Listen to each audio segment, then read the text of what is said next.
Good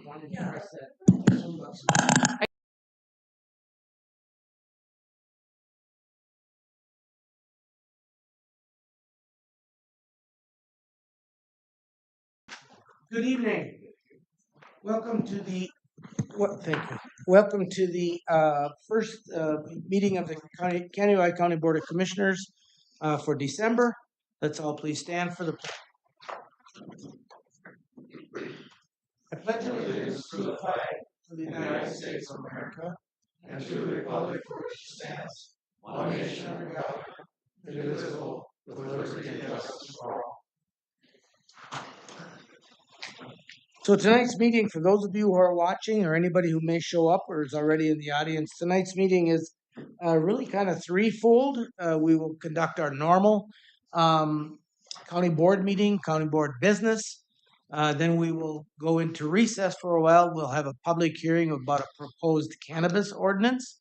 Once that public hearing is done, we will either at that point, after it, we will debate the cannabis decision, or we can go through the rest of the agenda and hold that debate for later. That's what I kind of prefer to do. And then, in fact, it doesn't have to be done this meeting. The decision could be made at our next meeting. And then when we are finished with this month's or this session of the Kaneohe County Board of Commissioners, the first meeting of the month, we will then at 6 o'clock hold our Truth and Taxation meeting. So the first part of the agenda here is we're going to quickly approve the regular parts of the work, the agenda, and the consent agenda, and then we will go into recess and open the public hearing. So I would entertain a motion to approve the agenda. So moved. Commissioner Gardner moves on the agenda. Do I hear a second? I'll second it. Commissioner Dale Anderson seconds. All in favor, signify by saying aye. Aye. Pose same sign. Motion carries. Now we have the consent agenda.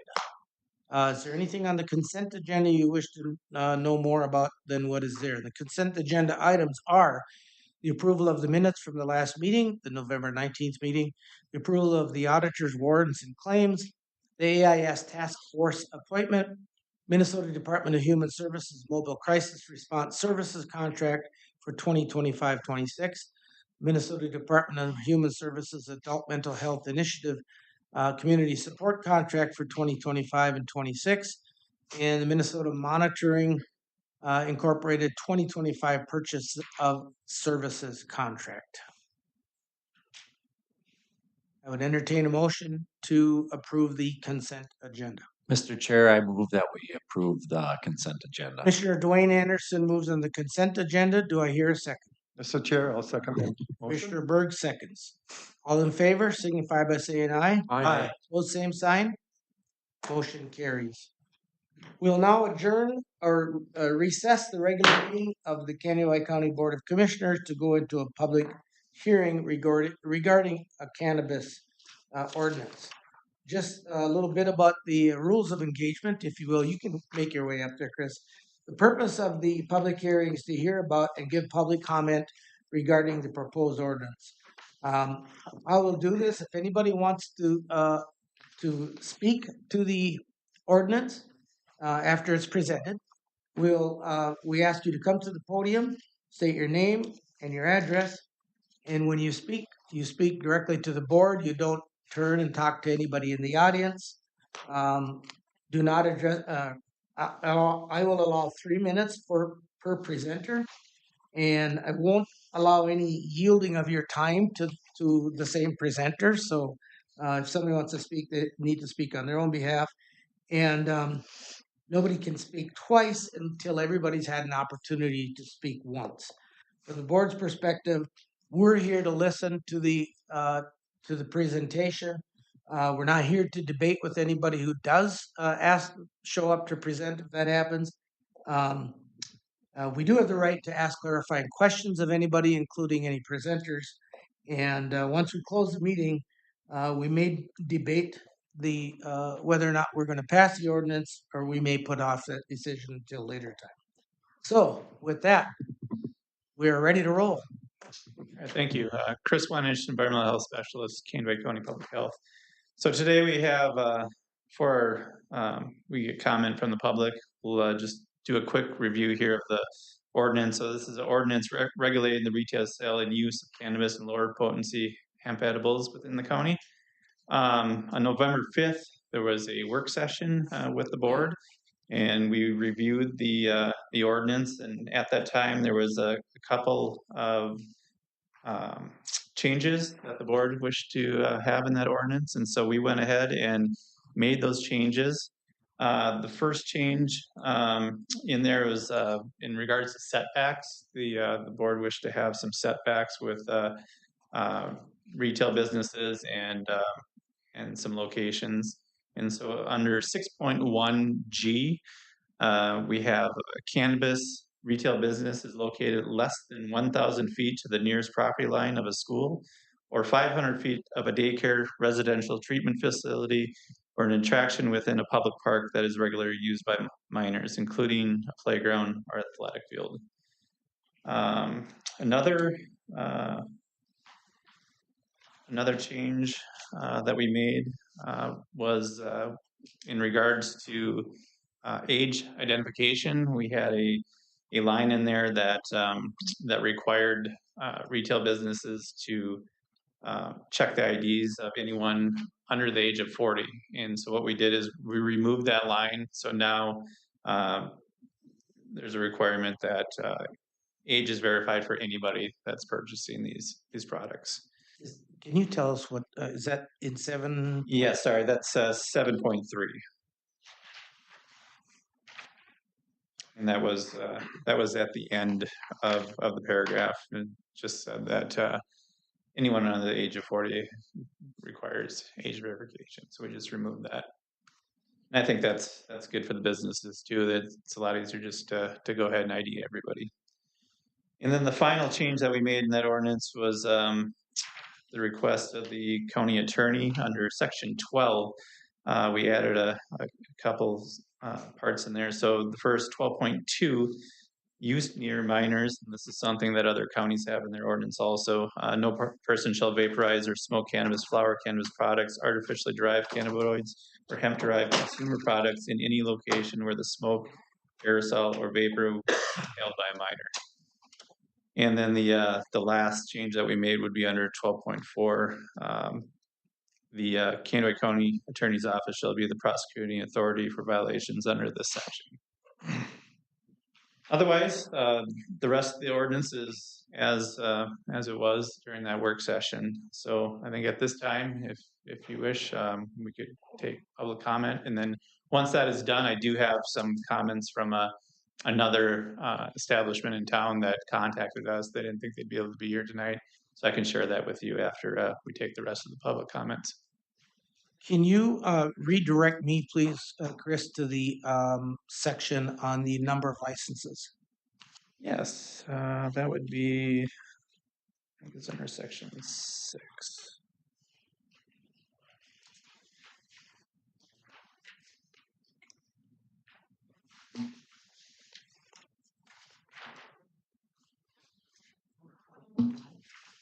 That has not changed. No, we have not changed that, no. Let's see.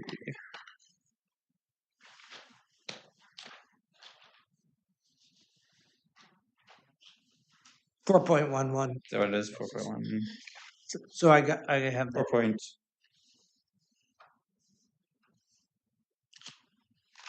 That's not it.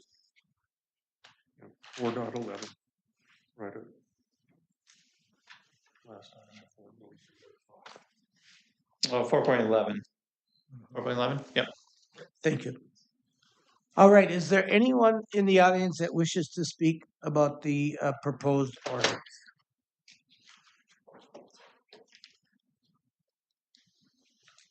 Good evening. Sorry, I'm a little short. Rachel Clark, Prevention Specialist at Pact for Families, speaking on behalf of the Candido High Drug-Free Communities Coalition. Good afternoon. As we consider the establishment of a recreational adult use cannabis ordinance for Candido High County, The Candy Ojai DFC Coalition would like to take the time to emphasize the importance of balancing economic opportunity with community safety and public health. SAMHSA, or the Substance Abuse and Mental Health Services Administration, research shows that when cannabis is legalized, implementing clear, well-regulated policies helps reduce risks associated with misuse and unregulated markets. A strong local ordinance is critical to protecting youth who are most vulnerable to the harmful effects of cannabis on brain development. Research consistently shows that early cannabis use can impair memory, learning, and decision-making, and is linked to an increased risk of mental health challenges later in life. Without regulations, youth may have greater access to cannabis through illegal markets or poorly controlled distribution. This ordinance allows us to enforce strict age restrictions, require compliance checks, and limit advertising near schools, parks, and youth-centered areas, reducing youth exposure and access. It also enables public health officials to pair regulation with evidence-based prevention strategies, such as education campaigns tailored to youth and families, and to reinforce healthy decision-making and reduce substance use. By regulating the adult use market locally, we ensure that Candy Ojai County prioritizes safety and well-being while responsibly managing legalization. Thank you for the opportunity to address this important issue. Thank you, Ms. Clark. Is there anyone else in the audience who wishes to speak to this proposed ordinance?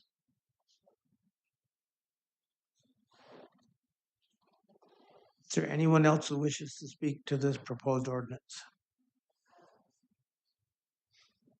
Seeing none, Chris, you have a written comment that I understand you received? Yeah, we received some comments from an establishment in our county that currently sells CBD products and lower potency hemp products. So they had a couple comments. I'll just go through each one of those. So the first one is they had concerns about delivery sales. About what? I'm sorry. Delivery sales. So in our ordinance, the way we have it drafted now, we prohibit delivery sales.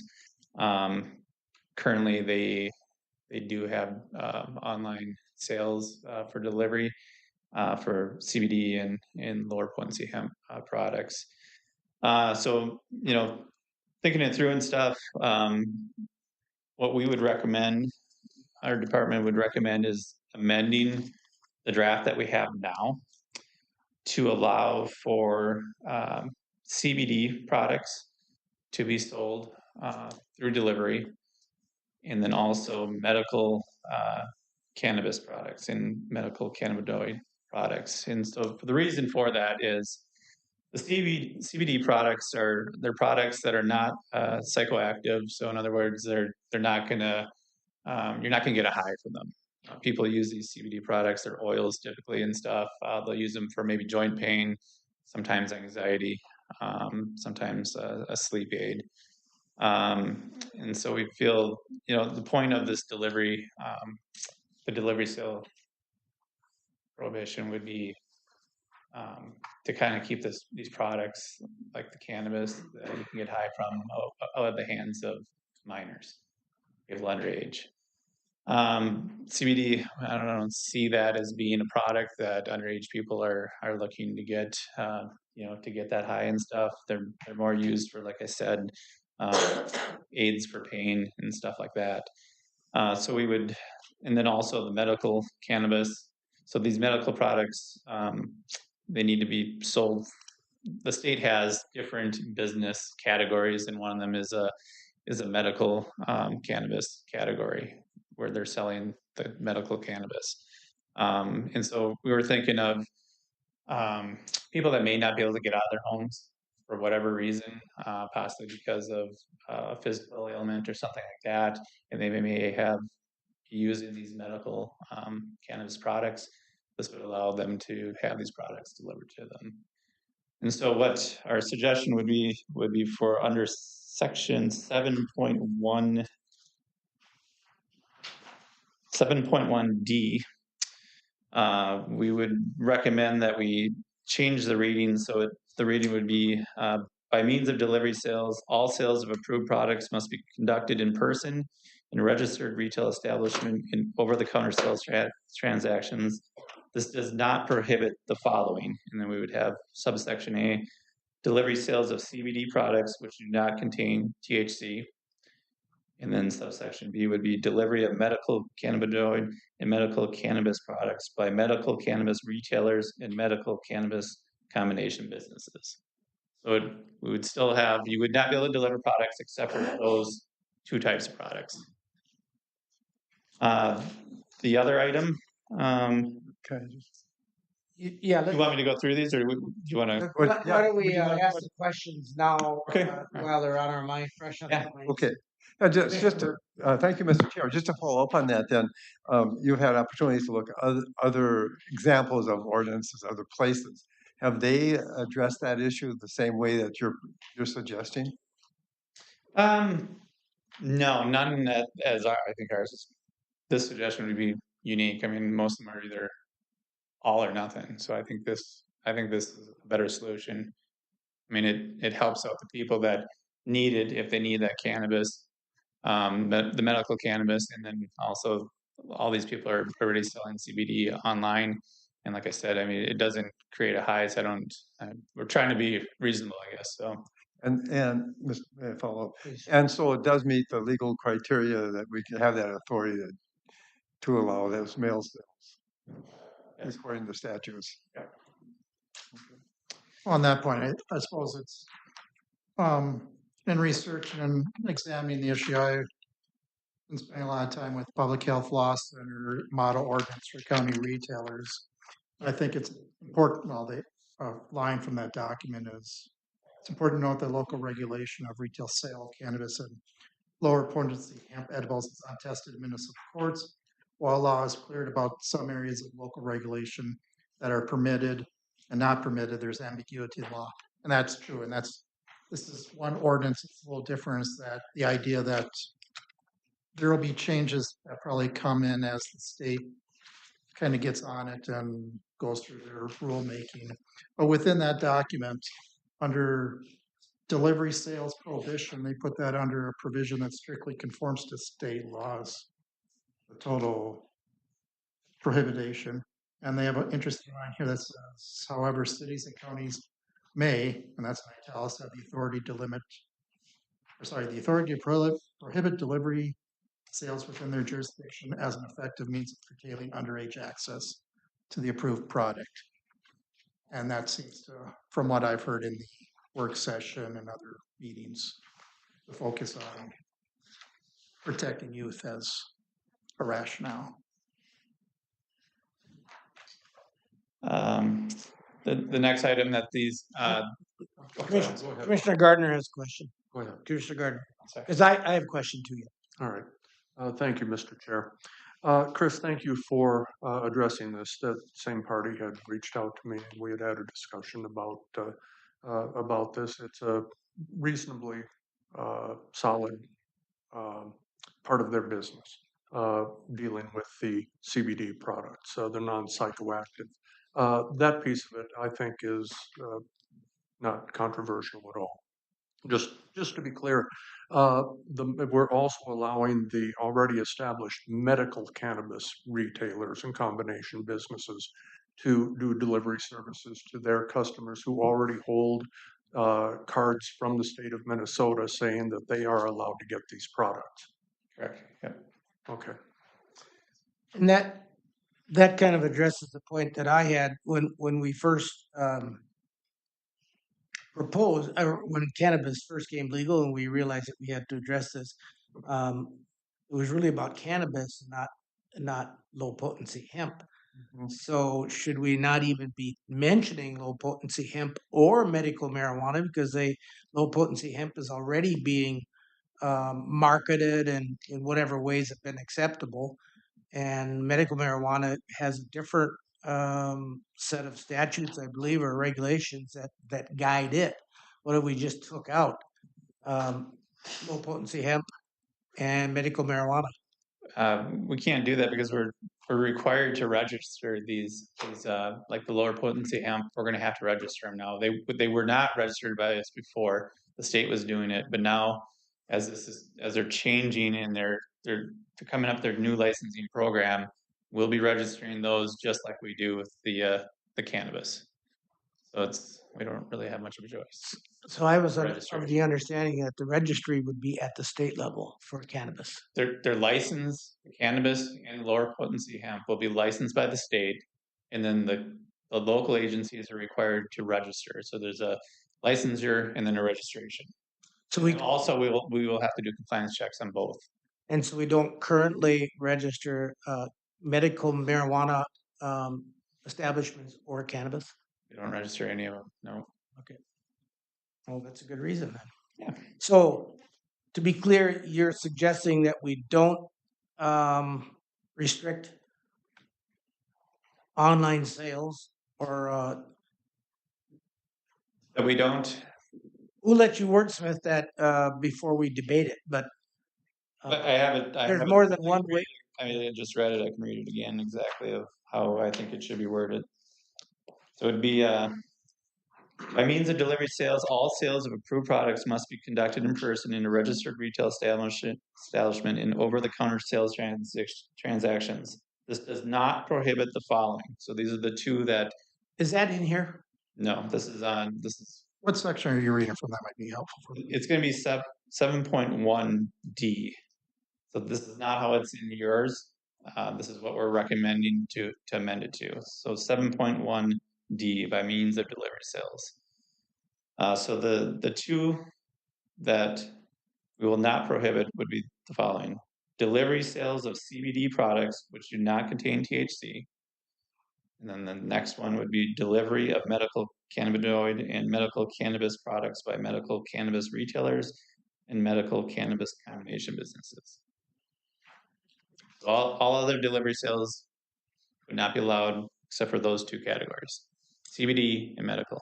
And this is broad enough that it would allow any form of delivery, whether it's Uber, through the mail, through FedEx, whatever. Yep. Well, any form of delivery that they can deliver. So do you wish, okay, if you want to testify, we'll let you come up there, but, so verbally, or, I see you saying no and I see you saying a different thing, so. Well, I mean, if they can ship by whatever courier it is, whether it's FedEx or the post office, I'm not into the requirements of what postal service is.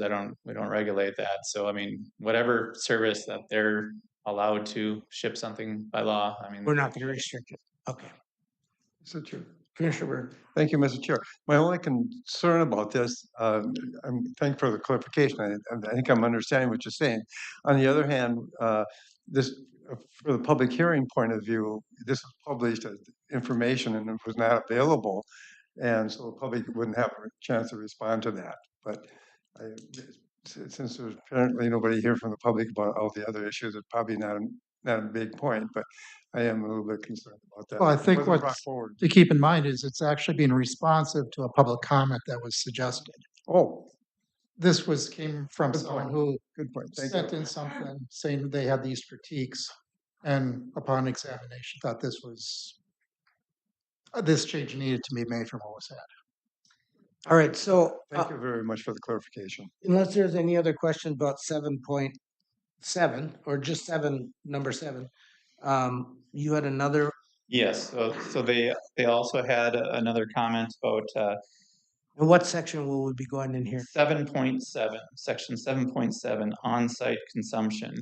And they had some concerns about that. And, after looking into it, we thought what would really clean things up is if we just went with the state statute. So state statute in 342 actually goes into where these products can be consumed within these certain businesses. And they actually, they list them and stuff, and you have to have,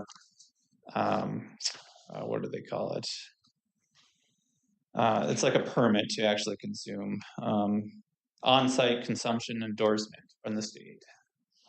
So they have to fall under the business category, and then they also have to file for an on-site consumption endorsement from the state.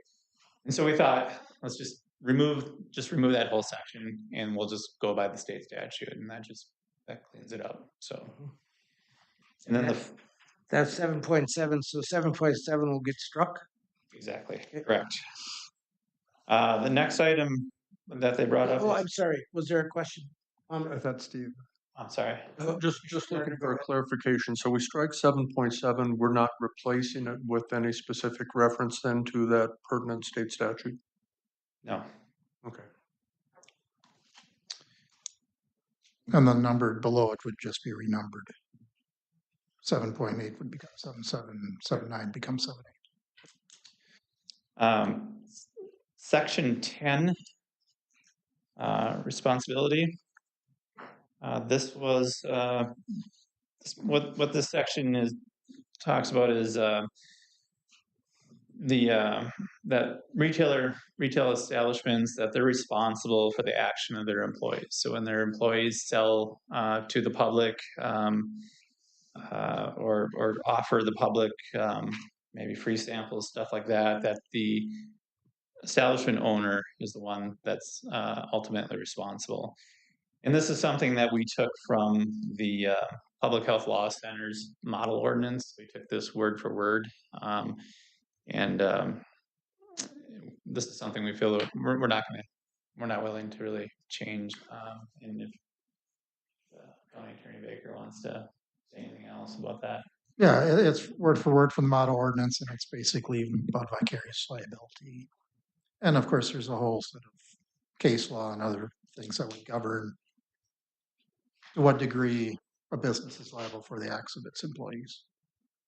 And this one changed that. Any comments or questions about that proposed change in the draft? Okay, you can proceed. The final comment that they had to do with the when the effective date and stuff with the ordinance. Currently, we have it down as it would be effective date of publication. And so we thought that to give people a little bit more time, we would actually put a date of January 1st of 2025. So that puts it out probably another 2 weeks if it was passed today. That's section 14. Section 14, last section, effective date. Yep.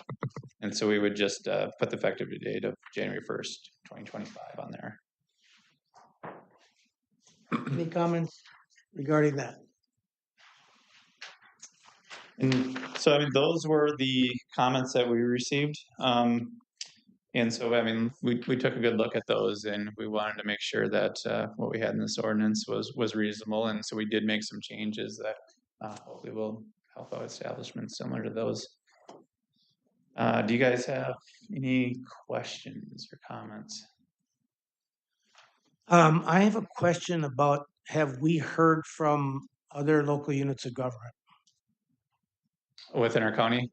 Yes. So we've talked to the city of Wilmer. They're in the process of drafting an ordinance, and their belief was that they would have a maximum of 2 establishments. And then also the city of New London is also drafting an ordinance. They're the only two we're aware of right now. Spicer has something right now, don't they? Or maybe just as it relates to hemp? Spicer has more of a zoning ordinance for the low potency, and they're not looking to create a cannabis ordinance. I spoke with the city attorney for Spicer today. So they would be looking to have the county fall under the county ordinance. All right, well, unless you have anything further, or if there's any questions, further questions of Mr. Winich? I was just going to say, so our recommendation would be that the board takes action today on this ordinance, and we would recommend that that the ordinance is passed with the 3 amendments that I stated, with the 7.1D in regards to delivery sales, removing section 7.7 in regards to on-site consumption, and the change in section 14 would be our recommendation. Okay, thank you. Is there, I want to address the first comment that individual had, the January 1st date issue.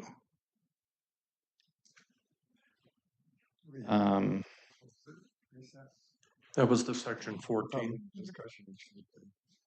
The January. did? Yeah. Okay, January 1 date. okay.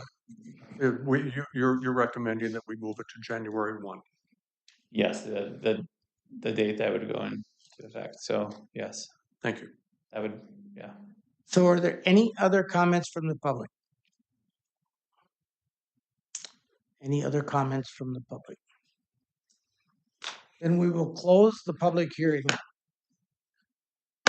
and reconvene the Kansas County Board of Commissioners. Thank you, Mr. Wenich. And in this case, Robert's rules allows for either making a motion in a second, then holding debate or holding discussion first. In this case, I prefer that if we have any discussion, that we have the discussion prior to considering a motion. So does anybody have any comments or questions, or not questions, comments that you'd want to discuss at this point? Commissioner Gardner. Thank you, Mr. Chair. I want to thank our group that got together, our work group, and worked on this. We had folks from the Attorney's Office, Public Health, Sheriff's Office, so on and so forth, our administrator, and this is important, and time being of the essence. I appreciate that you got all this done under the time constraints that you have. I am fully comfortable with the suggested changes that you brought forward. I appreciate the responsiveness, especially in terms of the concerns that are already lawfully operating low potency and CBD retailers are operating under.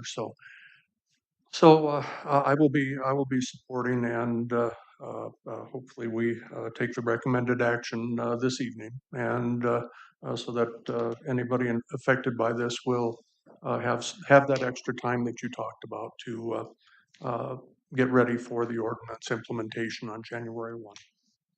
Thank you. Anyone else? Mr. Burke. I'd just like to echo the same comments. Thank you for putting this all together. The administrator, all the time, the county attorney's office, and the excellent response from them and from the board too. This has been quite a process, but I think it looks like a good product. Commissioner Andersons, do you have anything to add? I'll just say, thanks, Mr. Chair. So I just want to say I'm glad we're moving forward with this because I'm on that Drug-Free Coalition committee, and we've been talking about this basically last couple of years pretty steady, and I think everybody on that committee is going to be happy that we are acting on putting an ordinance into place for the county. Thank you. I agree with everything you say with one exception. And that has to do with the limited retail establishments. And the reason I am concerned about the number of establishments, the statute requires that we have 4. Wilmer's indicated that they are leaning towards having their own ordinance where they have 2. How do we, if there are 4 other applicants in the county, say there's one from Sunburg and Atwater and New London and Pennock that want to have an ordinance, how do we distribute and fairly do that without discriminating, number one? And then part of me is wondering, what do we gain by limiting it to 4? So maybe the discrimination thing first, and then So then the So benefit. my recommendation would be to, if City of Wilmer has 2, and let's just say New London has 2, and that's 4, I would recommend that the county would not include those in our count of 4. So we could have 4 others throughout the county, so we can kind of disperse that way. And for the equity part, I mean, it's going to be a randomized thing. So when the state brings those applications to us, we're just going to take the first one. We're not doing what the state's doing and looking through and to see which ones we're going to pick and stuff.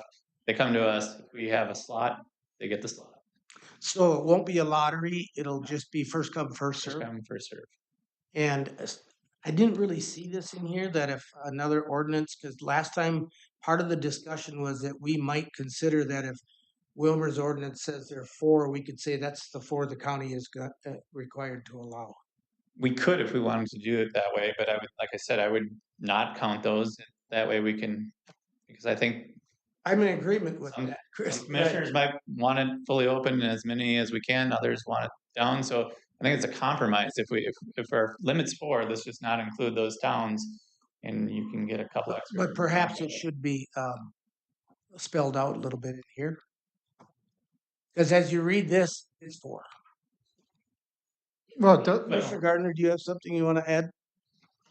I'm asking a question of the county attorney. it doesn't need to be spelled out that way, and by not Yeah. having it, you have the administrative flexibility. It allows, I mean, we've contacted the OCM to make sure, and they gave us the answer to that, so.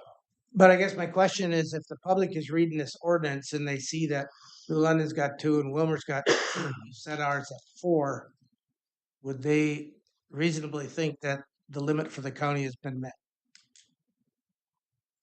Well, at this point, I mean, most people already have their applications in the state. They've had them in probably for the last year waiting to get this lottery going. So, I mean, down the road, I don't know. I can't answer that. I don't know.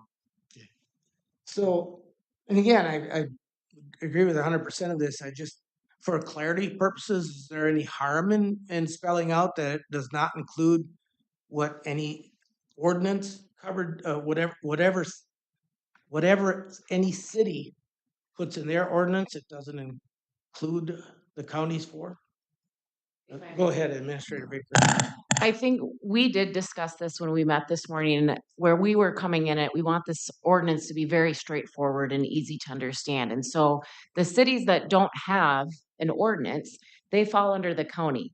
So if somebody were to be looking, the city of New London is going to allow 1, city of Wilmer is going to allow 2. That's their own ordinance. The county then would still hold that 4. So that's where we didn't want to muddy up anything further, because this whole process, driven from OCM, is a little muddy. And so we wanted this ordinance to be very clear and not muddy up that language, because in essence, we can always revisit this in 6-7 months when we get more direction and guidance from the state, how things are going to be going. And when we get our feet a little wet, when we start doing this. But that's our understanding within this language, that if the city has their own ordinance, then that's going to fall under the city, and the other cities that don't have one will fall under our county, and that would be pretty straightforward then. And that doesn't muddy the water in my mind, that clarifies things. Commissioner Burke. Thank you, Mr. Chair. To me, I think I see this as a compromise. I would just like to see it 4, period, all the way across the board.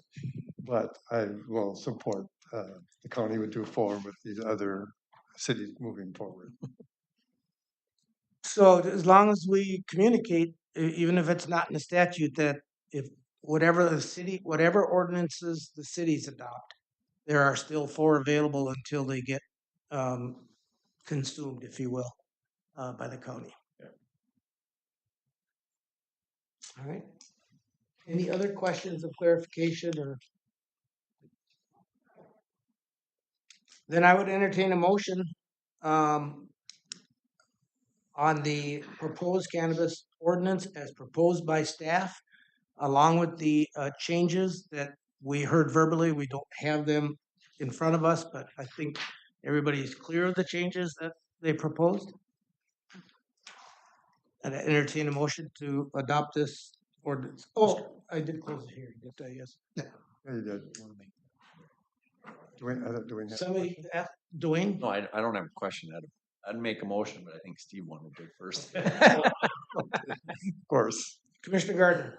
Thank you, Mr. Chair. I move the ordinance regulating the retail sale and use of cannabis and lower potency hemp edibles within Candido-High County. So we have a motion on the floor regarding the sale and distribution of cannabis. And that's with the changes as recommended. Correct, with the changes as discussed here during the hearing. Do I hear a second? I'll second that, Mr. Chair. Commissioner Dwayne Anderson seconds. Any further discussion? Hearing none, all in favor signify by saying aye. Aye. Both same sign. Motion carries. So I did deviate from what I said about later because I remembered hearing County Attorney Baker saying he might have to bolt. So unless we anticipate needing any attorney questions later, you are free to go. Thank you. I have one more thing too.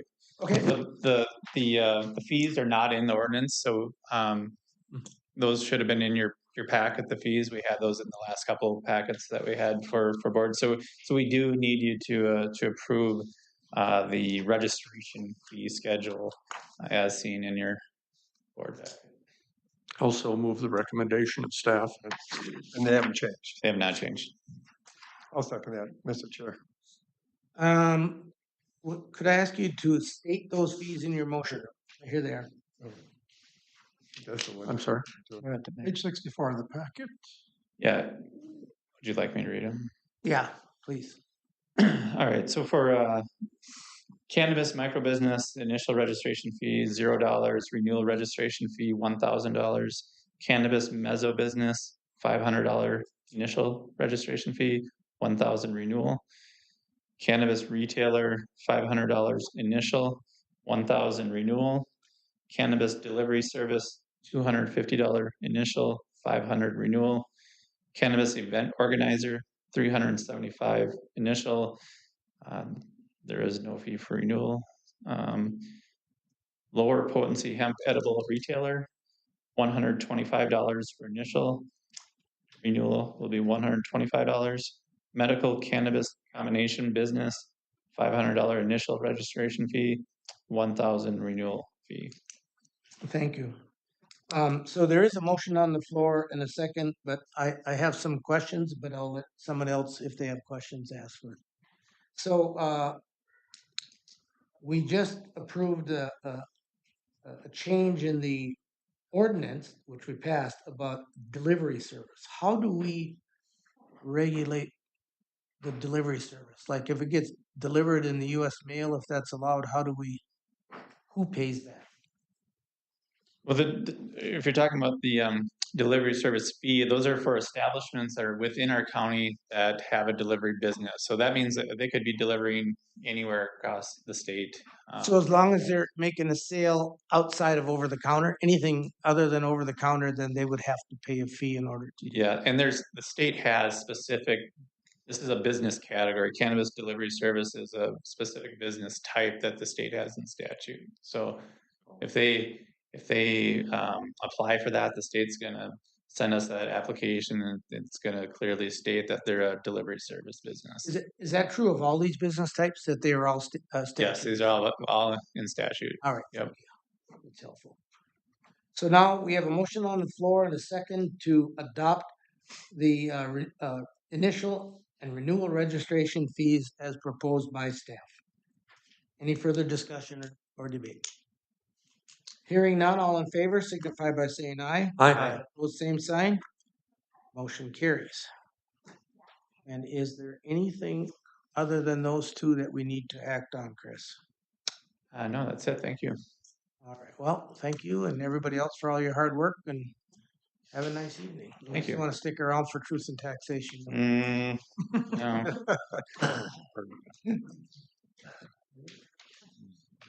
All right. Well, the rest of this should go fairly. We're going to take a 3-minute break. I don't see Chad in here.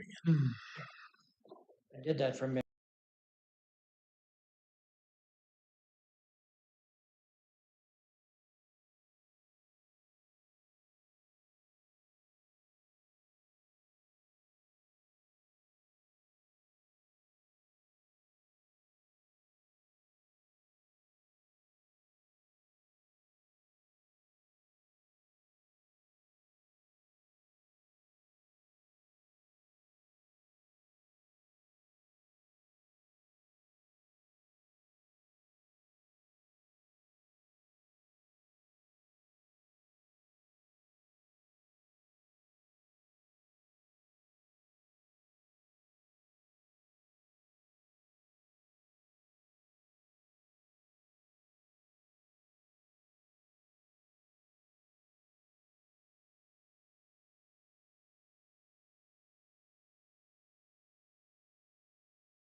In the Kaneohe County Board of Commissioners meeting, the next item on the agenda is the 2024 Fair Board and Kaneohe County Fair Board Annual Report and Update.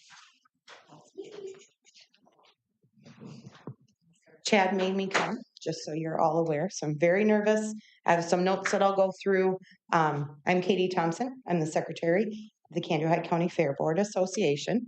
I've been on the board since I was probably 22, I think. So about 20 years. Yeah. So anyway, proud to serve. I'm joined here. He's going to be my backup. Today is Pete Swenson. He is the vice president of the Fair Board. This year we held our 124th Kaneohe County Fair, August 7th through the 10th. Some things that I wanted to highlight is we have the Midwest Shows Carnival. They travel all over the United States. We had some grounds entertainment. We had the funniest hypnotist, Magic Joe, the magician, the Rockin' Circus Act, and Tumbleweed Crossing. It's an old Western gunfight show. Very interesting and very attention-getting when you're walking by and they're shooting at each other. We had musical entertainment, Bowling for Johns, Dam Dammers, Jeff James, Hops and Honey, Robert Thompson, and a lot of local businesses or local bands this year, which was really nice because they have a bigger following, more attendees. Local businesses, again, helped us fill the Hall of Industries this year. We had local food trucks. I'm saying that a lot because we're trying to keep it within our county, which is really important to us. They provided an array of food, burgers, ribs, ice cream from the Dairy Association, grilled corn, tacos, fries, mini donuts, funnel cakes, and pie in the 4-H food stand. In our grandstand on Wednesday and Thursday night, we did a 2-night bull riding event. On Wednesday night, we had mutton busting during intermission.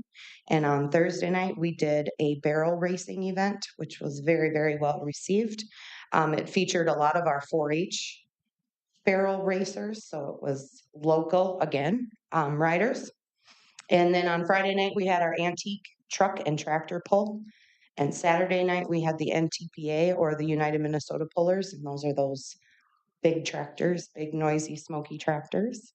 What else do I have to say? A big thank you to you guys, the county commissioners, for your support. We want to thank our county as well as so many local businesses for their continued support to help us be the showplace of Kaneohe County. The Kaneohe County Fair Board is a volunteer-based organization. We work hard all year to make sure that we have a fair that is safe, family friendly, and for all to be able to create lasting memories for many years to come. We rely and operate solely on donations and sponsorships, as well as our many volunteers who come year after year to volunteer their services.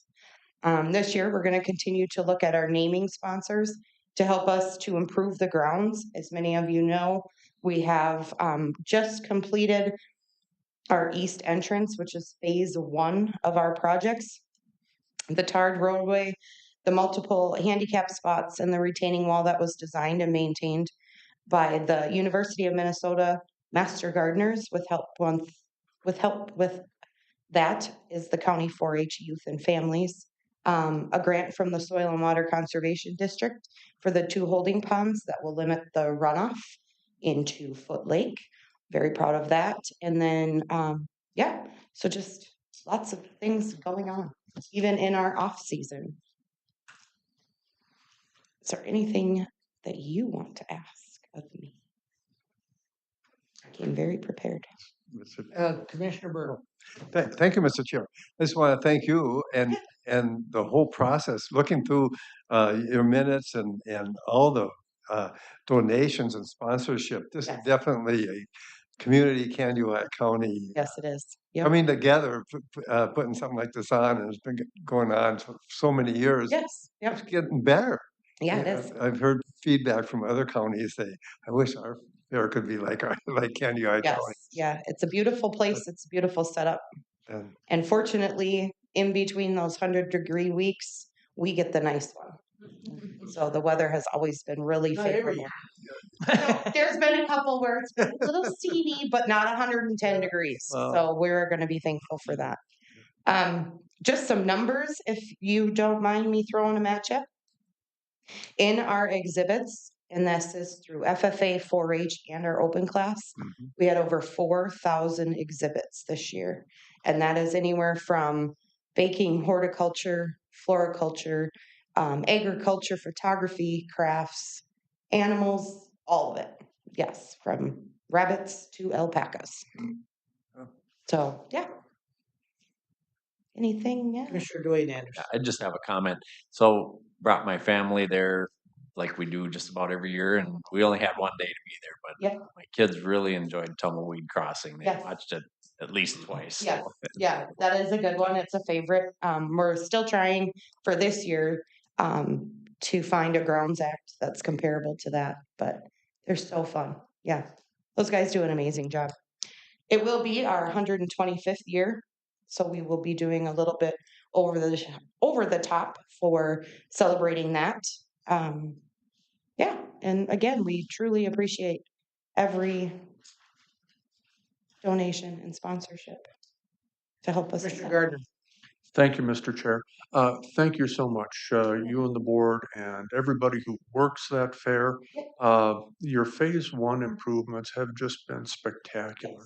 It gave such a nice facelift and made accessibility so much better for Oh, yeah. so many more folks. Yes. I note that in the general account statement, and this is an opportunity, I suspect, for you to give a little plug out to the public.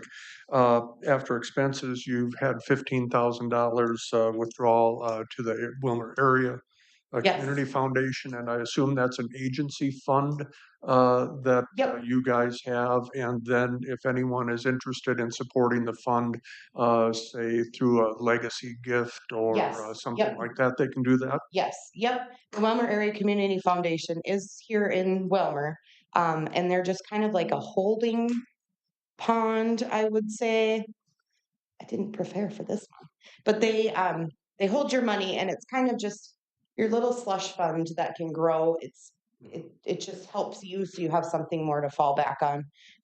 We have gotten actually 2 donations that are going into that fund to be able to redo our antique tractor parking display. That big hill kind of down towards the dairy barn, to make a retaining wall and to put those antique tractors more on display than have them lined up under the tree, just to kind of give that an idea. So that's where those donations and stuff are going to. So if somebody wants to leave an estate gift, they Correct. can do so through this fund at the community Yep. foundation. Yep, and they'll take care of all of the paperwork and walk you through it. They've got the knowledge and the wherewithal of how to do all of that too. So, yeah. And you. thanks for ordering up that bluebird weather. Yes, Thank you so much. I try. We really enjoy being out there in Yeah. our booth. we do the weather dance every year. Yes. So I just had one, and maybe it's just bookkeeping. So I'm looking at the Hall of Industry and the space rental, and there seems to be, like, in one case, one food vendor was charged $100 and another one was charged $250. How do you? So our outside vendors are $350 per spot. That is just broken down with if they send me $100 deposit.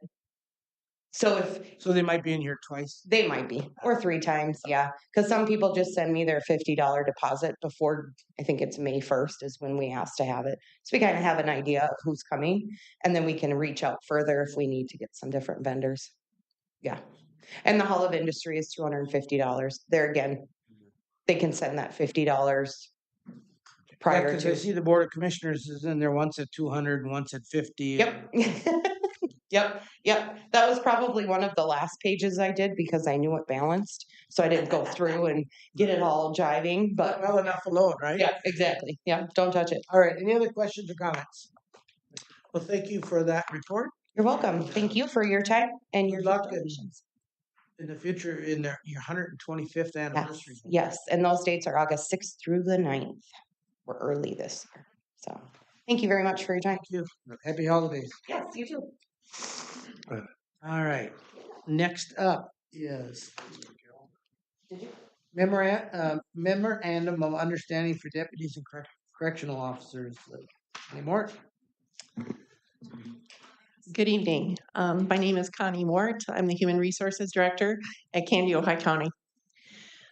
Included in your packets are two memorandum of understandings, one for Local 22, which serves our deputies, and one for Local 23, which serves our correctional officers. There will be a change in what I'm asking for today. I was going to be asking for both of these memorandums of understanding to be approved by the board. However, only for Local 22, which serves the deputies, will be brought before you today. Local 23 for the correctional officers were unable to reach an agreement, so that was not brought to you today. It may reappear on future agendas. That will remain to be seen. So I'm asking for your approval on memorandum of understanding for local number 22, which serves the deputies. This is a creation of what we would call a schedule bank. In the contract, we have a compensatory bank where overtime hours you can choose to have your overtime hours put into a comp bank, or you can have them paid out as overtime. This is a separate comp bank, if you will, called a schedule bank. And what it does, because most of our deputies are on 12-hour shifts, it helps with some scheduling flexibility. When you have this schedule bank, you're able to put some hours in that may have been worked over the amount of hours that are eligible, that wouldn't qualify for overtime that way. They can go into the schedule bank and be used at a different time. It just aids in flexibility on scheduling 12-hour shifts for the number of staff that we have. All right, so you've heard, in your recommendation is that we adopt this memorandum of understanding. It is. So you've heard Ms. Mort's recommendation. How do you wish to proceed? Mr. Chair, I so move.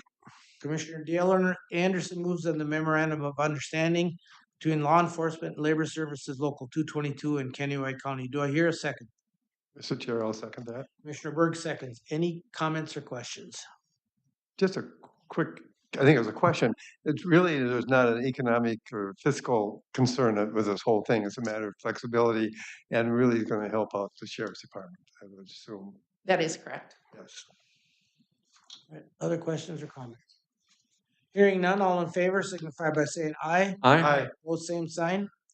Motion carries. Thank you. And so we will scratch the other item from our agenda for right now. Correct. Thank you. Thank you. Happy holidays. Up next, Kennewick County Sheriff's Annual Report. Sheriff Tolleson.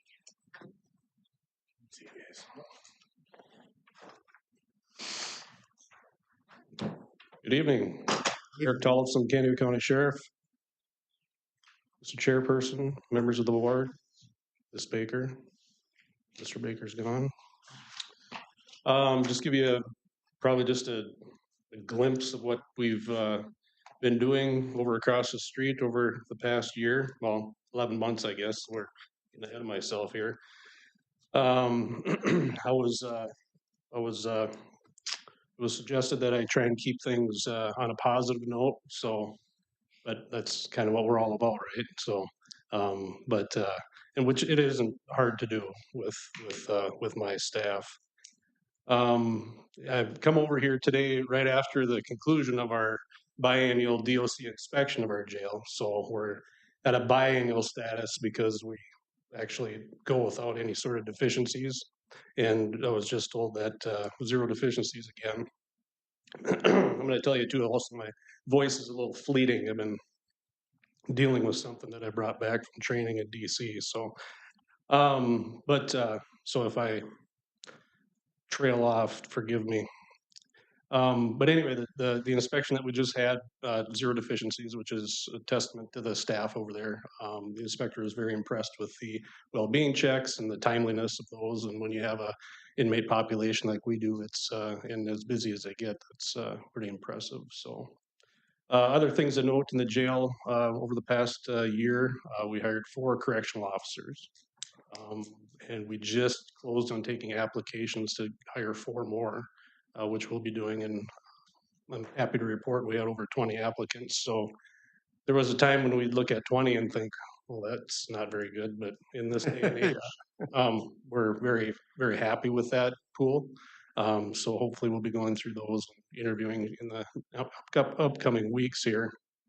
We also completed a remodel in the jail, which on your guys' tour you may have remembered us talking about, but that was actually kind of a nice thing to sort of streamline the online or the virtual courtrooms and enhance some of the security, passing a couple of doors, and then also added another classroom for programming, which is kind of nice. And now, post-COVID, we're able to get more programs going in person in the jail as well.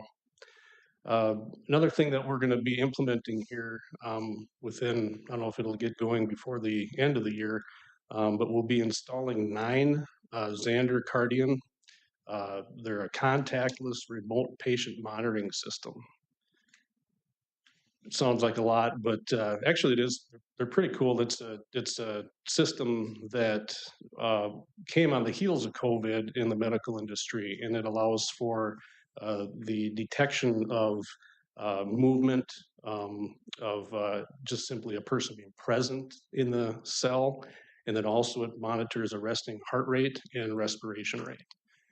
So these will be installed in our 9 booking cells, which generally will accommodate our higher risk inmates. And it's a early intervention tool that will allow any deviation from baseline respiration or heart rate, then would send an alarm to the correctional officer and they would be able to check on that. So it's just something above and beyond the already required well-being checks. And it's some pretty neat technology. Itasca County just installed them in their new facility, and I was able to visit with the sheriff up there and the jail administrator, and it's been going very well. So, but it's just kind of another high point of what's happening there. Dispatch, we've hired 2 in the last year, and then we're also in the process of hiring 1 more as well. And pretty much I looked at the numbers from 2023 to 2024. We're still sitting at about 75,000 incoming calls, about 14,500 911 calls to the PSAP, which is staying pretty consistent with years past. We are expecting delivery of a new remote console for Motorola. So essentially what that is, it is a laptop, but it's way more than that. It's actually a dispatch console that is mobile. You can take it with you. So right now we have, here we go. So here we have 6 consoles in our PSAP right now. They're fixed consoles, and then this will make it 7. So this would allow for a telecommunicator to do their work from a remote location, say a special event somewhere, whatever, or a critical incident or an emergency incident. So.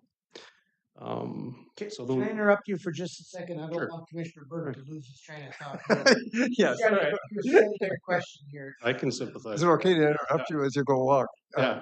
Oh, you're talking the item before this. You were talking about, is that a bracelet? How do you monitor that new monitoring system? What is it like? It's a stationary device or sensor, much like a smoke detector mounted within the cell. And that picks up heartbeat.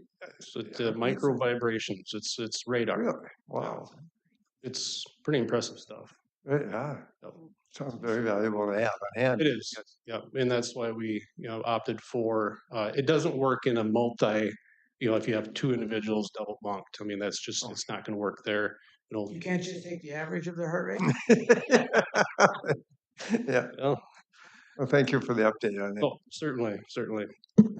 No, go ahead and interrupt whenever you want. So, so we'll have that council be arriving here shortly. Another thing that's happening in dispatch is we're partnering with Woodland Centers here.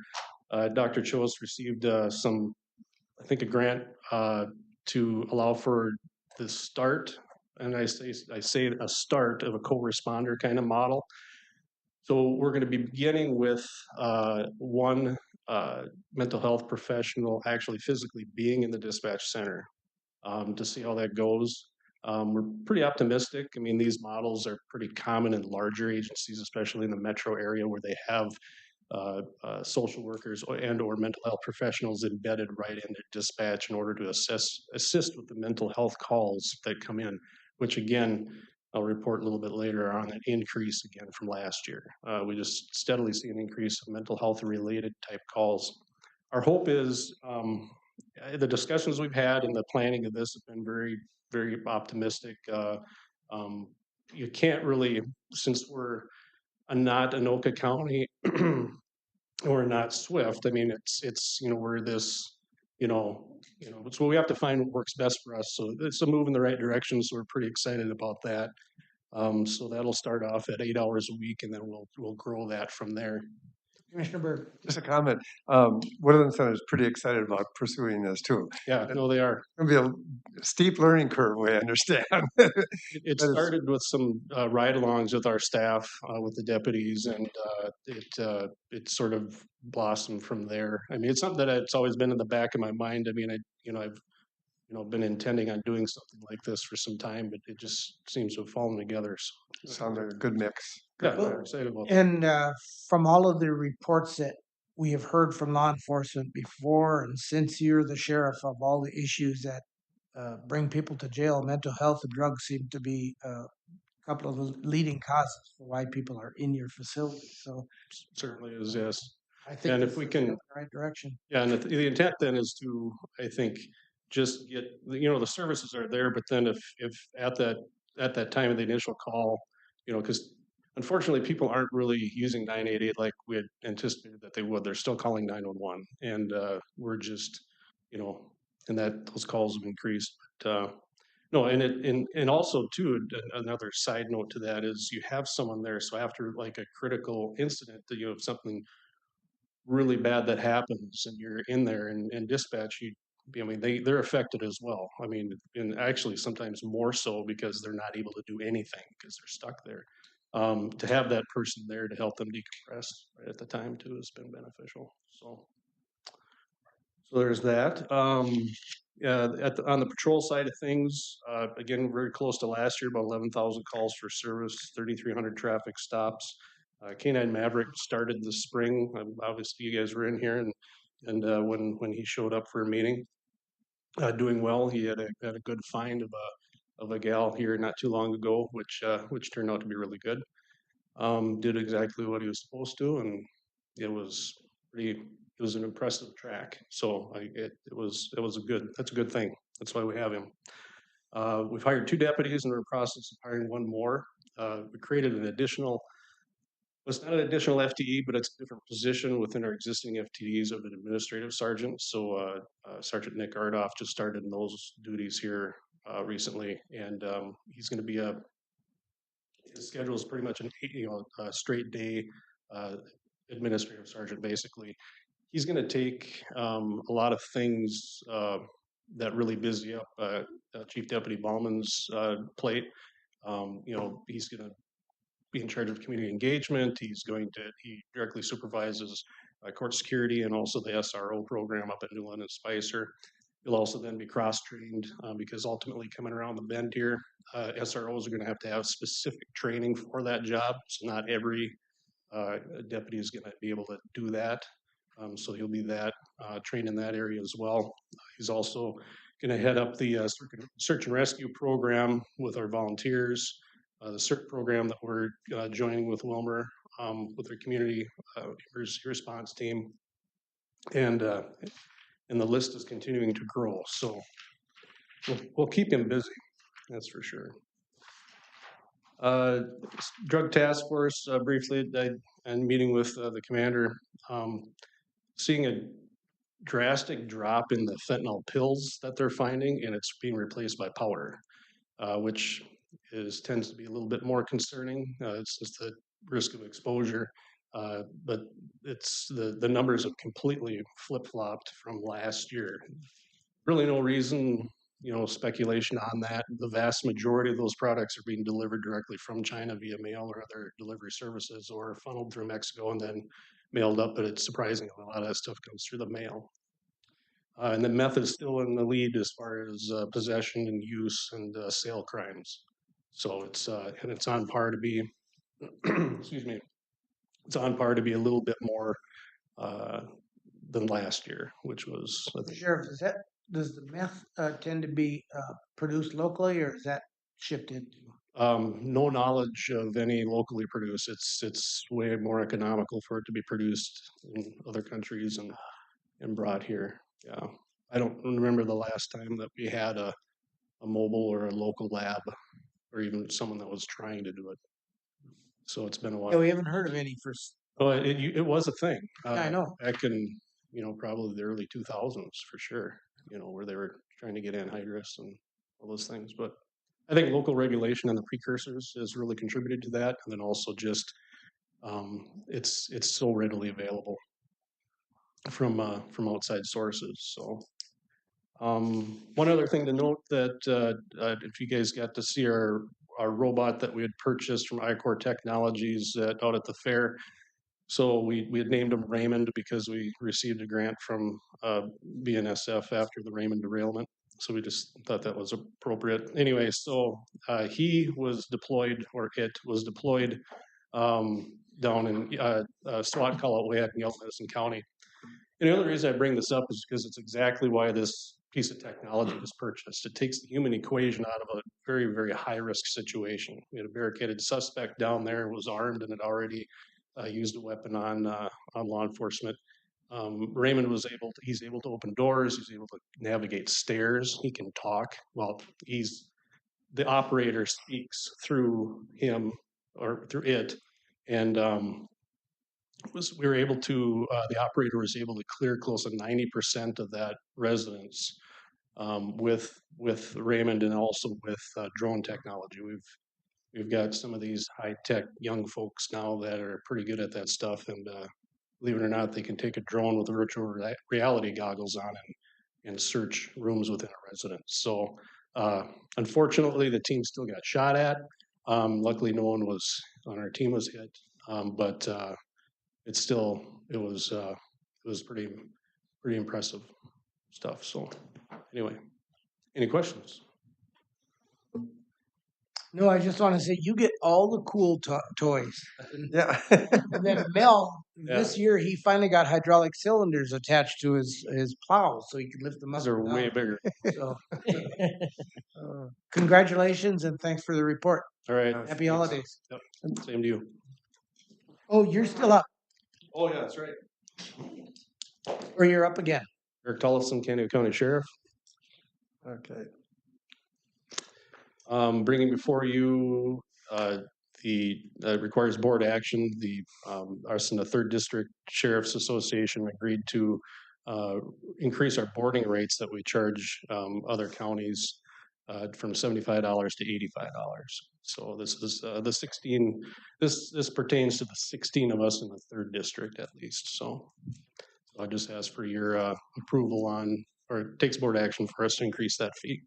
So you heard staff recommendation to increase the daily boarding rates from $75 to $85 per day. How do you wish to proceed? This would be effective January 1st. Effective January 1st. Mr. Chair, I'll make that motion. Commissioner Dwayne Anderson moves. Do I hear a second? I'll second. Commissioner Gardner seconds. Any discussion? Well, just for clarification, you said 16 counties then? Correct. There's 16 sheriffs and there's 7 districts, I think, in the state. I could name, we're the farthest northeast. Okay. We go Todd County, then the western counties down to Yellow Medicine, Renville, Beaker. It's one of our action items as a district. Every district does it. I can't speak intelligently as to what the other districts, but it's all pretty much in the ballpark. So. Okay. Other questions? Hearing none, all in favor signify by saying aye. Aye. Both same sign. Motion carries. Thank you. Again, happy holidays. And up next, County Assessor Val Thor is gonna assess Corrections Department. No, I'm sorry. I did actually look at that and said, why is Val having anything to do with corrections? Till I saw the report. Nothing like The that. Same thing. Good evening, I'm Val Savor, County Assessor, and I'm required by state statute to file a corrections of clerical and administrative errors made after the local and county boards for appeals and equalization to the county board by December 31st. And this Val, list is did you state your name? And who Val you're- Savor, County Assessor.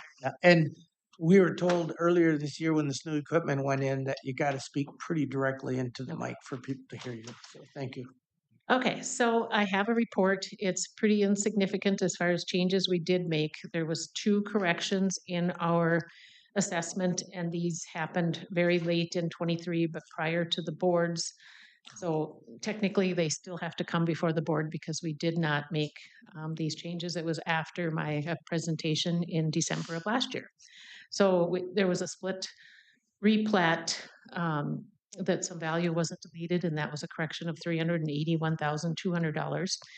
And then there was a quiet title action to delete, and that did not occur on the 23 prior to the 24 valuation notices being sent, and that was $11,400.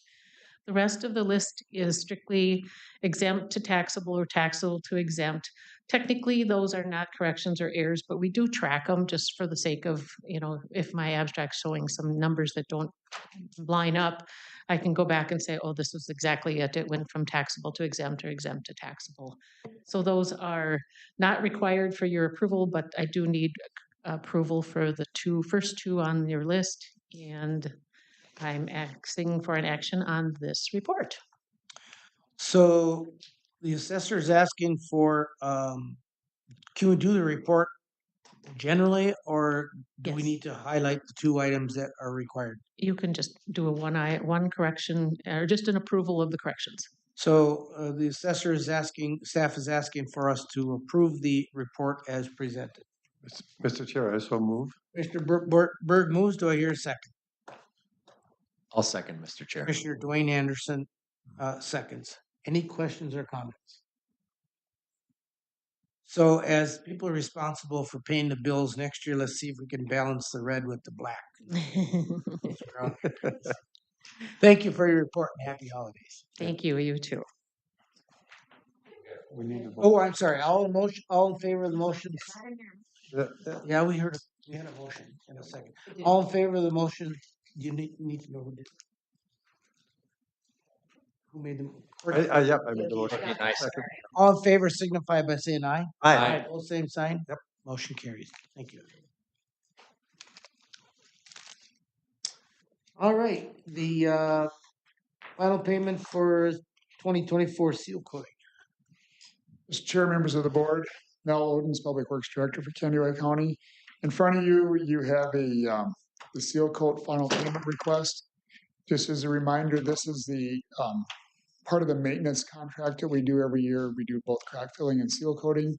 We did the Irving Road this year, County Road 22, which is just on the southeast part of Wilmer, and then a little piece of Wilmer Avenue for just a little over 6 miles. We are satisfied with the project. Asphalt Service Technology, or Aztec of St. Cloud, was the successful bidder. So it's my recommendation to accept the project and authorize final payment of the retainage in the amount of $10,241.13.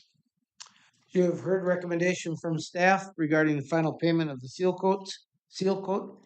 I'd entertain a motion for approval. Also moved. Commissioner Dale Anderson moves. Do I hear a second? I'll second, Mr. Chair. Commissioner Dwayne Anderson seconds. Any comments or questions? Hearing none, all in favor signify by saying aye. Aye. Both same sign. Motion carries. Thank you. All right, cooperative agreement between Candioi County Community Corrections and 8th Judicial District Treatment Court. Administrator Baker. Good evening, Kelsey Baker, Candioi County Administrator. I'm here on behalf of Tammy Jo Lieber. She was unable to attend the board meeting today. And so we're asking for approval for this contract. As the chair just stated, it's the contract agreement for drug court, basically. Community corrections is going to be the key contact for probation.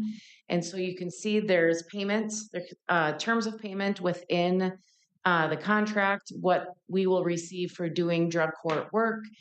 We have a staff member who is the lead for drug court cases, so they will be working with one of our employees instead of a DOC employee.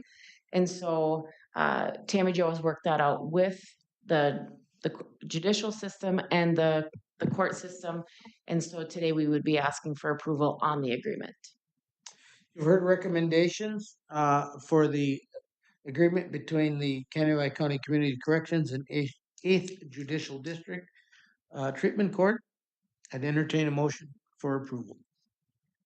Mr. Chair, I so approve. Commissioner Berg moves. I'll second that. Commissioner Dwayne Anderson seconds. Any comments or questions? Commissioner Gardner. Thank you, Mr. Chair.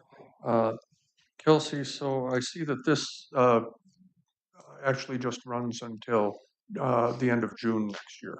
And then at which time Community Corrections takes over this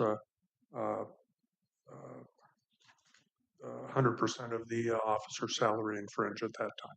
Correct. Okay. Any other comments or questions? All in favor signify by saying aye. Aye. Those same sign. Motion carries. Next up on the agenda is the ERP discussion, and Kelsey Baker, Administrator Baker, will present on that. Again, Kelsey Baker, Candioi County Administrator. Before you today, I am asking the board for approval on allocating the remaining dollars of the American Rescue Plan dollars that we received. They, just to clarify, they need to be allocated by December 31st, 2024, and these dollars need to be spent by December 31st, 2026. I included the document that the board reviewed at our March 5th meeting, and then the remaining dollars from broadband, which the broadband committee, and I think there was some confusion within the media lately, and because my phone kept ringing regarding ARP the last couple of weeks. The broadband committee, it was never the intention to give those dollars back to the federal government. The broadband committee was giving the dollars back to the county to allocate how they best, how they see these funds should be used and allocated. And the board at that meeting, at the last meeting, looked to allocate them towards broadband use or county technology use. And then the remaining dollars were the $33,758 that we have not allocated. You can see within your board packet where all of those remaining dollars went, because Candioi County allocated 75% of the ARP dollars towards broadband. We had a remaining one, give or take $1.2 million that I worked with departments on figuring out how we could best use those funds to benefit our services.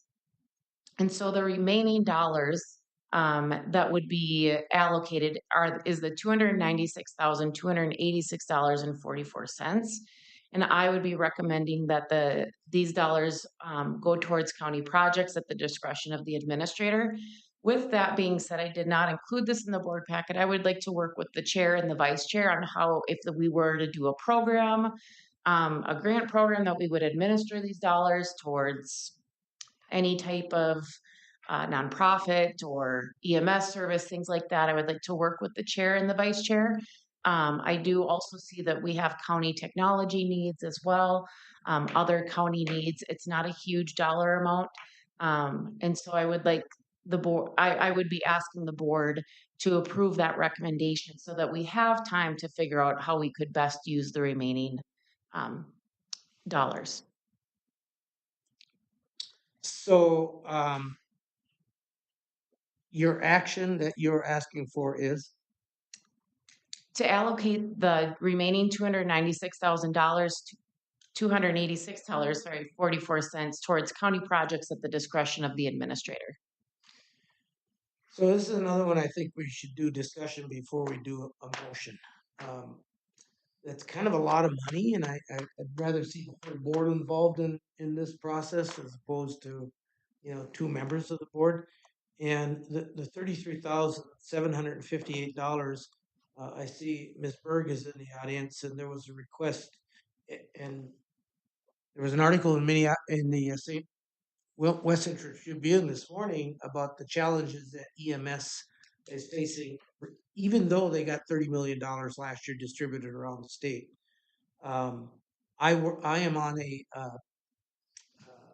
EMS working group through the Association of Minnesota Counties. We met last week, or maybe it's 2 weeks ago now, and we recognize the benefit that we receive from the $30 million, but we also recognize there is still a huge shortage for volunteer ambulances in the county.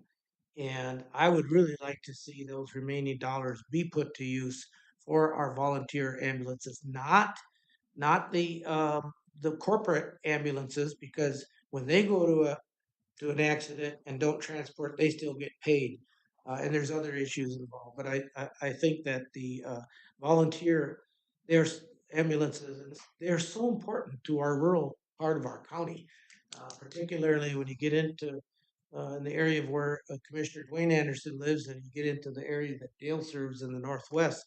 They're a long ways away from the hospital, and so they struggle with every call they make to have people and to have the equipment. It's not a big amount of money when you look at the total ARPA dollars that we got, and I'd really like us to consider using those dollars for distributing amongst the volunteer ambulances in Kansas County. If I may, Mr. Chair, I think that the intention of working with the chair and the vice chair is not to discredit any input from the remaining other commissioners.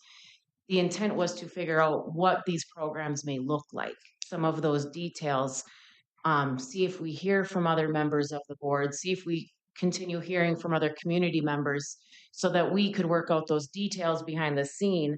Because if the board would want to keep the 262,000 to go to broadband, we'd have just shy of $34,000 to work with. And so that's where we need to figure out what would those programs look like? What would those dollar amounts look like? Would you request? What dollar amount would you request? So I'm not opposed to anything like that. I'm incredibly open to that. But some of those details need to be worked through as well. Commissioner Berg. Thank you, Mr. Chair. Just some more clarification on this, if you will, please. So if I understand what you're saying, I just want to go back over this. We have until the end of this month. That's less than 30 days away. Right. And so you look for authorization to allocate those dollars. And then you want the authority to do that, but you really will also work with the board chair and vice chair. Just a couple other comments about this. So maybe actually we could authorize the administrator and the board and the chair to come up with this allocation by the end of the month, and you move forward with it. Would that be as good as saying just administrator, go ahead and spend the money? I don't think that's what I'm asking for, though. I'm asking for that it'd be up to the discretion of the administrator. But in the sense of how the federal rules work, the dollars would be allocated then for county use. So we could bring this back to the board in February after meeting with the chair and the vice chair. They would be, if the board were to take action today, they would in a sense be allocated towards county projects. Okay, I think. And so so for example, the broadband request, that would have to actually come in before the end of the year too, right? I guess I'm not understanding well, you're saying that, well, if you're counting the money we got put into the general fund from broadband, that they really have until the end of the month to make a request back for some of those dollars if they could use them. No, at the last board meeting, they recommended that it would go towards broadband use or county anything technology. Else. Okay. Correct. Yep. And so that's where in the recommendation, I put if there are technology needs, broadband projects, opportunities, that the administrator would allocate these funds towards a project. So I think I get it now. So the action today just allocates the dollars as required by law for December 31st. Correct. Doesn't have to be spent till next year, so that gives us more time to continue. No. So if we want to consider ambulance funding or more broadband, we can still do that next year. Okay, now I'm comfortable with the explanation. Commissioner Brooks. Mr. Chair. So, but we're also talking about spending this on county government, right? Or for the county doing business. So does this include other requests we have? And you know what I'm talking about? I sent you a copy of that Hot Creek Project was requesting some of these funds. They saw this on the internet, and I said I would discuss this with you. So we didn't have a chance to connect apparently today. So I just want to bring that up.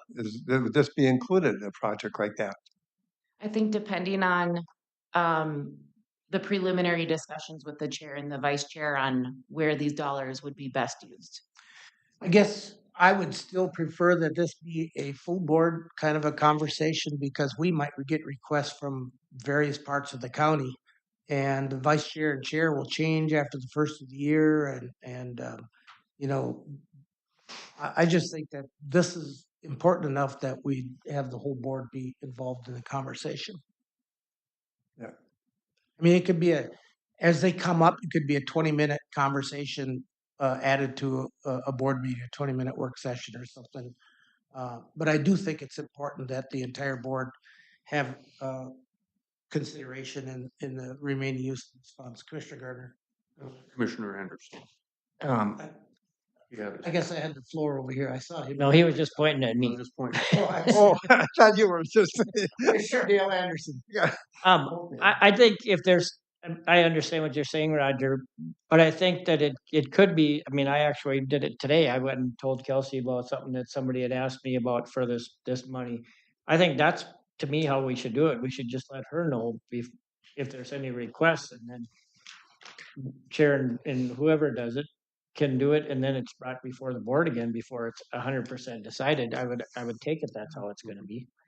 I mean, we're going to still have decision ability at the end, I would guess, right?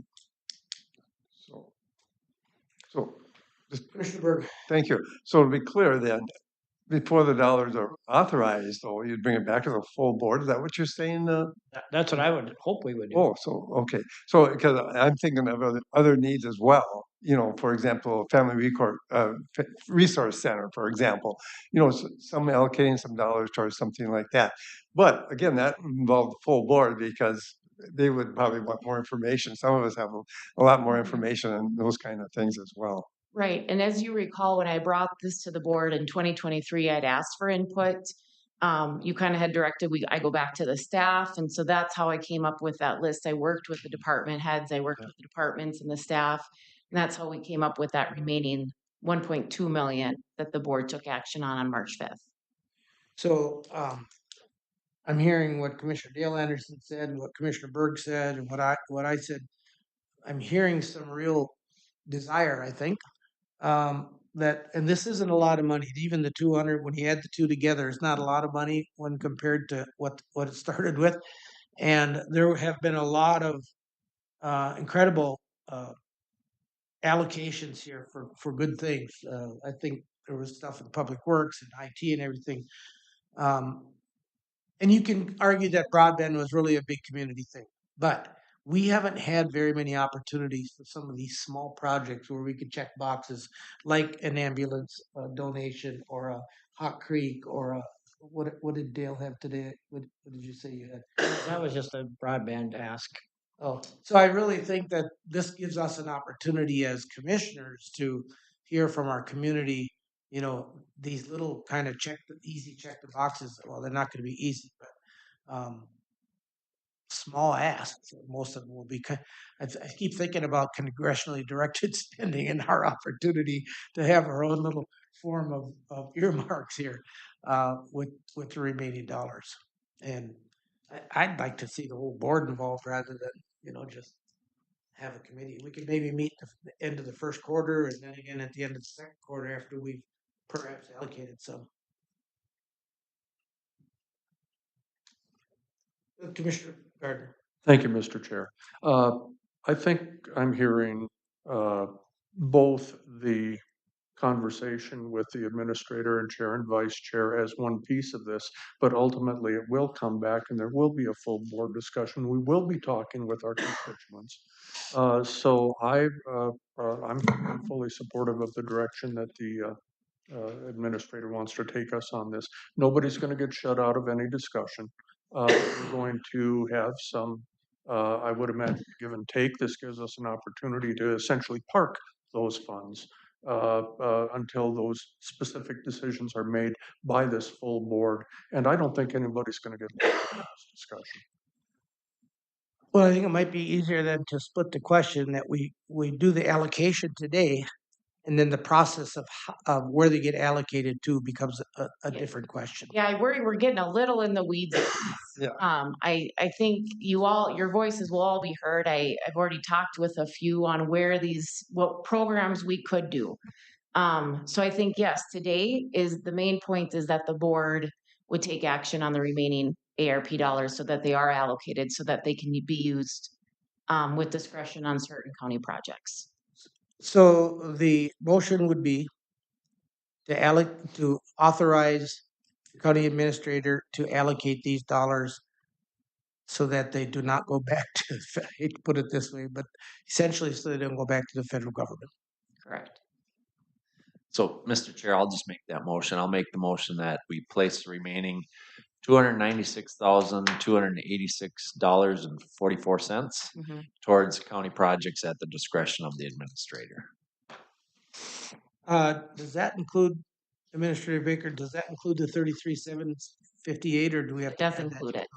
Okay. All right, so you heard the motion. Do I hear a second? I'll second it. Commissioner Dale Anderson seconds. Any further discussion? Hearing none, all in favor signify by saying aye. Aye. Pose same sign. Motion carries. All right. Do you want to give your administrator update or would you rather? Okay. That's where we are at. Administrative updates, appointments, calendars, committee and reports. I'll let you start. As you see on your agenda, I put all 5 commissioners will be at the AMC annual conference next week, Sunday through Wednesday, and then we've planned a legislative luncheon on December 17th.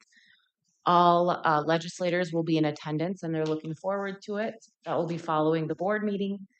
I didn't say this when Connie was up here because I know she will be on the December 17th agenda, but she has submitted her retirement announcement. That email went out today. Her final day is January 3rd. The space study, I just spoke with Jonathan from Wold Architects and Engineer. They did they spoke with the Sheriff's Office and LEC, I believe, today. And they need to do some follow-up with the Human Services staff. And so we will hopefully be hearing something by the end of this year, the beginning of next year. We'll have the steering committee come back and kind of review some of those recommendations before we take it to the board. I want to thank the county board for allowing me to go to Washington, D.C. Along with Holly Booth for Prairie Lakes Youth Programs. We had a really beneficial, positive meetings out in D.C. I just got the draft report from Primacy Strategy Group from our rep out there just today. And so I just reviewed it. I had a couple comments. So that'll be coming to the board for the county board, the December 17th. And then Holly will also present that to the Prairie Lakes board on December 17th and 18th. They're Tuesday, Wednesday meetings. And other than that, just working on finalizing the budget. All right, Commissioner Bird. Oh, okay, I'll go next then. And I would like to follow up with that and thank you, Administrator Baker, to fly out there with Dr. Booth. And I heard really good positive things and good connections to make. May not right away, we don't know how the outcome, and I'm looking forward to hearing the updates, but thank you very much for taking time out of your schedule. That was very much appreciated. And I just lost my calendar. Here I'm back. So I appreciate that very much. And as long as I'm talking about Prairie Lakes Youth Program, while you were there, we had our board meeting and it was on Zoom with the director of the Prairie Lakes Youth Program. So I knew that you did get there and you're doing well. Prairie Lakes, just briefly, everything's pretty much on schedule with the remodeling projects and how they're going along. So it was a very good meeting and we're feeling very positive. They also just had their Christmas party last night, which I attended, And they had quite a year. Let's put it that way, with the fire, and then they had a death, and a few other things going on, and a lot of changes, and everybody just pulled together, and they have a great team working together. So that was really good news. Uh, uh, all the or 4 of the commissioners were able to attend the Water and Soil District meeting at Robbins Island, and that went really well. I really appreciate those meetings they put together with us. I think it's good to have that communication. I attended Woodland Centers on the 21st. I attended their executive finance committee meeting, and also attended the full board meeting. And I'm trying to think what else I got. Met with Commissioner Gardner and myself, with Director Chang, with Health and Human Services program, and went over some issues and recommendations moving forward with there from that. I think we will have to, as a board, look at that and what comes forward. So that's more to come later. And that is it. Except, yep. All right, Commissioner Dwayne Anderson. Okay, yeah, so I had several meetings. Most of them were pretty much routine. I had the AIS task force meeting where we. Can I interrupt you for just a second? We approved AIS. Yep. Yeah, so that was David Peterson from Big Candio High Lake. So he's on their lake association, and then he submitted a resume to the AIS task force, and then we accepted him as a member at large, I believe it was. And he's been interested in that in a long yeah, time. he's yep, he's been very active with Candio High Lake. But anyway, so now he's going to be part of that, and which is good. It's good to see that there's a little enthusiasm towards making our lakes better, I guess, and more useful for people that use lakes, I guess. But anyway, so that was pretty much a routine meeting. We did have our where we accepted grants or applications where we give out some money to for different projects in different lakes where they try to address weed issues or invasive species. So that's good. And then those people, they got to submit a lot of paperwork to report back as far as what they did and how they got. In order to get that money, they also have to have in-kind contributions, or lake association has to match the dollars with the money we give them. I also had a Zoom meeting with UCAP because I did the Zoom meeting because I had at the same time library meeting, Pioneer Land Library executive finance meeting at the same time, which sometimes it happens about twice a year for me. But both were pretty much routine meetings. It's right before Christmas, so I think they just kind of want to have it kind of be a little more short meeting or whatever, but they went good. One thing with the Pioneer Land Library System, I think it's going to be our last meeting with Brent Olson. He's a county commissioner from Big Stone County, and he'll be missed because he runs a great meeting. It's always enjoyable to go to those meetings and listen to him tell stories, I guess. So he'll be missed. And I had a Central Community Transit meeting. So that's our bus system that goes around the county, and it's with Renville County and Meeker County as well. And we do have some buses that did come in this year. We've gotten in 7 buses, so that's really good. We're starting to turn over the old buses that really have a lot of miles on them, and it's good to see that we're getting new buses because we were starting to have some safety issues, and so that's good that that's happening. And so that was that meeting. And then my last meeting was last week. I had a JD 17 meeting. It was to deal with a partial abandonment. We got some farmers and landowners that are they take it upon themselves to just close a part of a ditch, and I have no problem with that, but it's got to be done the proper way. It's got to come before Drainage Authority in order to do that. And then we also have to have proper procedures, which is basically you got to have engineers take a look at it and go, okay, if you're going to close it, this is what we got to have for tile to replace it, or how they're going to proceed. so that it doesn't affect upstream landowners. And on that one, it was basically done about right, other than they didn't, ask us for permission first. There are other issues that are coming before Kansas County and Meeker and Renville County that we're going to be dealing with, that people closed up ditches and didn't ask for permission, and they probably didn't do it very well, and so we're going to have to deal with that. Unfortunately, us county commissioners, we're going to be stuck in the middle, and we're going to look like the bad guy because we're going to have to come down kind of hard, what seems to be hard on the people that did it, but they didn't ask for permission in the first place, and they didn't consult maybe people upstream, and those people will be affected by it. So that's basically my report. All right, thank you, Commissioner Dale Anderson. Just a couple of things I want to touch on. I had a meeting yesterday with the Wilmer Lakes Conventioners and Visitors Bureau. Really interesting to see all the different projects that are coming up for December. If anybody wants to see that out in the public, you can just go on their website, and they've got a calendar that's packed full of events that are going on, things that I didn't even realize, things I was like, okay, this would be kind of cool to go see. So take some time to go and look at that. They're looking at different events. Hockey is big back in the area again, and so the hotels and stuff are doing well because of that. There is a few winter events for the breweries that are in our area, and Sidway State Park had wasn't there for an update, but it sounded like their campground part was finished, so that'll be a good thing to get back going. We actually held it at the EDC, so we got to tour their new building. Really a neat building for, I think, what they're going to be using it for and how they're going to be using it. So Patrick gave a talk about the EDC to start out, and I did visit with him a little bit about that, and he was pretty excited about his new facility and how he could keep everything going there. So that, and then the other thing, I have to apologize. I screwed up weeks, which I do once in a while. So Roger went to the other meeting I missed, but Ditch 27 meeting. So if you want to talk about that, Roger, that'd be great. But that keeps going.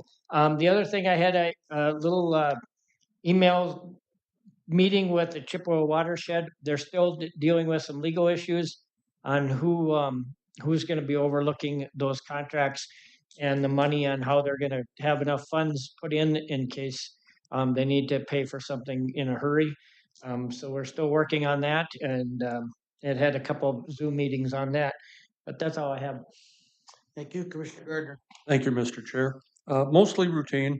I attended the CVB board meeting in lieu of the conservation luncheon, since that is typically scheduled the same day as our second meeting. So whoops, I got to get rid of that. There we go. Woodland Center's a couple of meetings there, compliance, and then the regular board meeting. As Commissioner Berg mentioned, we met with HHS Director Caroline Kahn in terms of the as the HHS committee, and hearing, as Corky alluded to, some interesting information in terms of potential reorganization in several departments that I think promises to help with their deliverables there. West Central Industries Board, and as far as and then I sat in for Dwayne on the Drug-Free Coalition. I was happily available and happy to do that. And finally, at our last meeting, I got a little hot, and for that I apologize. The content of what I wanted to say, I felt was valid and needed to be said, but I did not tiptoe up to a line. I did cross that, and so for the general public and for my friends here on the board and all of our staff across the entire county, for that I apologize. Thank you. I had The day after our last meeting was a pretty full day. I met with a candidate wishing to be considered for the EDC Joint Operations Board. I had open mic.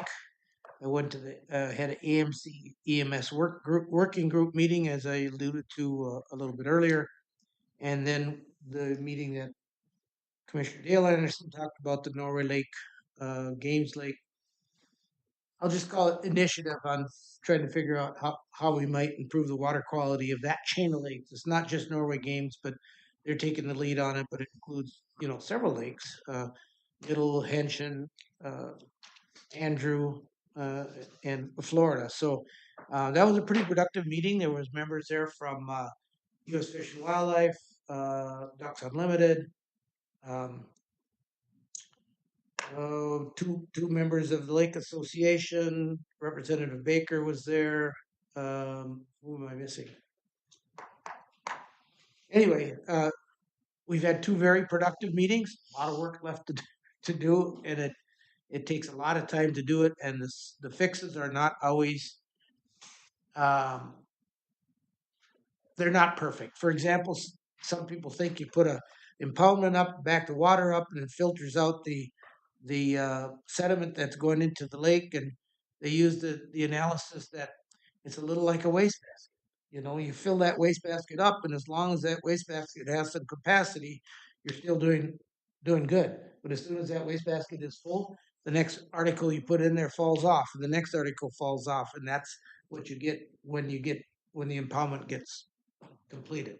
So it's not the fix, but it's a start. There's some other ideas, but it'll take a long time to get there. The next day on the 21st, I had nothing. Last Monday on the 25th, I had a CPT full board meeting. We're losing a couple of members there due to retirements or the election. And so I'm going to be on the candidate committee to get to name the new board members or recommend the new executive committee for next year. Later that evening, we had a Glacier Lake Sanitary Sewer and Water District meeting. The highlight of that meeting is we had the result of the feasibility study of extending services out to the west to Tepetonka Golf Course and the lakes beyond there. There was a great deal of interest, but unfortunately, there's two bottlenecks. One of them being the plant itself; it doesn't have enough capacity to handle all that, and the infrastructure to get it to the plant doesn't have enough capacity. And there are still several opportunities within the existing district to add to the system, which could get it up to fairly high capacity. There's some apartment complexes being built, some more being considered, some more developments being considered, some tier 1 people along the lake that have not yet hooked up. So unfortunately, in spite of the interest that we had from that area, we regrettably had to turn them down and say that it was not feasible at this time. And I had a very productive meeting with the administrator talking about year-end stuff and start of the year stuff. And then that was it. And we had a holiday, and I left town for a couple of days, and here we are tonight. So we're going to get this meeting done exactly on time. So unless there's anything else to come before the board. Oh, I'll just want to remind you that we do have a table on Wednesday noon at the conference, and so is it Tuesday or Wednesday? Whatever day it is, at the awards banquet, we have a table. We are adjourned.